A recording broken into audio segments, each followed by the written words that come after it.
কেমন আছো? হ্যাঁ আলহামদুলিল্লাহ। কে চিনতে পারিনি? আমি তনু। ভুলে গেলে এত তাড়াতাড়ি? আরে আপনি হঠাৎ করে SMS দিয়েছেন, কোনো প্রয়োজন হয়েছে নাকি? না, এমনি মেসেজ দিলাম। ও আচ্ছা, ভালো। তো হঠাৎ জামাই রেখে এক্স বয়ফ্রেন্ড SMS দেওয়ার কারণ? আসলে আমাদের বিয়েটা ভেঙে যায় বিয়ের 2 মাস পর। আমার হাজবেন্ডের আগে একটা ওয়াইফ ছিল, সে সেটা লুকাইছে আমার কাছে। ভালোই। তুমি আমাকে একটু মানসিকভাবে সাহায্য করো আশিক। আমার বেঁচে থাকাটা কষ্টের হয়ে যাচ্ছে। আমি তোমার কাছেই সুখ শান্তি পাই, যেটা এখন বুঝতেছি। তো আমি এখন কি করব আপনাকে? আমার সাথে কি আগের মতো কথা বলা যায় না? আপনার মতো লোভী মেয়ের সাথে আবার কথা বলার ইচ্ছা?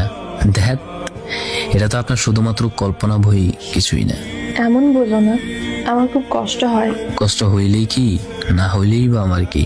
আজ থেকে 8 মাস আগেও আপনি বলেছেন আপনি আমার ছাড়া অন্য কাউকে বিয়ে করবেন না। আপনার বিয়ের জন্য ভালো পাত্র আপনার ফ্যামিলি পেয়ে যায়, তখনই তুমি আমাকে বলে দিলে তুমি আমাকে বিয়ে করতে পারবে না, সম্পর্ক রাখতে পারবে না। আমি তখন ঈশান নামাজের জন্য যাচ্ছিলাম, তোমার দেওয়া প্রতিটা মেসেজ সেদিন আমাকে ভেতর থেকে ভেঙে দেয়। পুরো নামাজে আমি কান্না করেছি, আমার আকাশ কাঁপানো কান্না তোমার সংসার সুখের করেনি।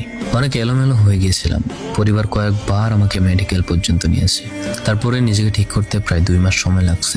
এখন আমি সুস্থ আছি, আলহামদুলিল্লাহ, ভালো আছি। আমি না চাই তোমার ভালোবাসা, না চাই তোমার যত্ন, কারণ তোমরা সবাই বেঈমান। এখন নিজের বাবার ব্যবসায় বাবাকে সাহায্য করি, ফ্রি সময় বন্ধুদের সঙ্গে আড্ডা দিই, গল্প করি, ব্যাস জীবন সুন্দর। তুমি বেঁচে থাকলেও আমার কিছু আসা যায় না, মরে গেলেও আমার কিছু আসা যায় না। তোমায় নিয়ে থাকা আমার সব অনুভূতির মৃত্যু হয়েছে। কখনো মেসেজ দিবে না।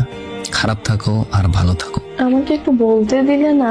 মানুষ তো ভুল করেই শিখে নেয়। সরি, ব্লক লিস্টে থেকে আপনি আপনার ভুল শুধরান।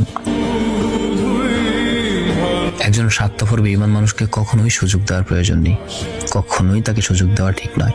কারণ সে একবার যেহেতু বেঈমানি করছে, পরের বার অবশ্যই আপনার সাথে সে আরেকবার বেঈমানি করবে। যার রক্তে শিরায় শিরায় বয়ে যায় বেঈমানি, সে বেঈমানি করবে, এটাই স্বাভাবিক। তাকে ক্ষমা করে দিয়ে যদি মনে করেন আপনি মহৎ কাজ করেছেন, তাহলে সেটা অবশ্যই আপনার দুর্বলতা। আপনি আবারও ঠকে যাবেন। জীবনে চুপচাপ হয়ে চলুন, একা থাকুন, একা চলুন। খারাপ লাগলে ঘুরতে চলে যান, সাগরের পাড়ে ঘুরতে যান, পাহাড়ের উপরে উঠুন, আকাশের দিকে এক ধ্যানে তাকিয়ে থাকুন।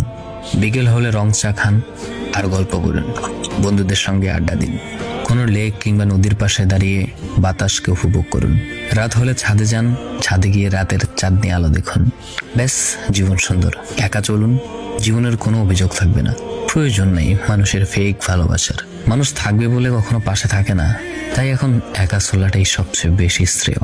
না চাই কারো বন্ধুত্ব আর না চাই কারোর ভালোবাসা। শালার এই সমাজটার মানুষগুলাই সব বেঈমান।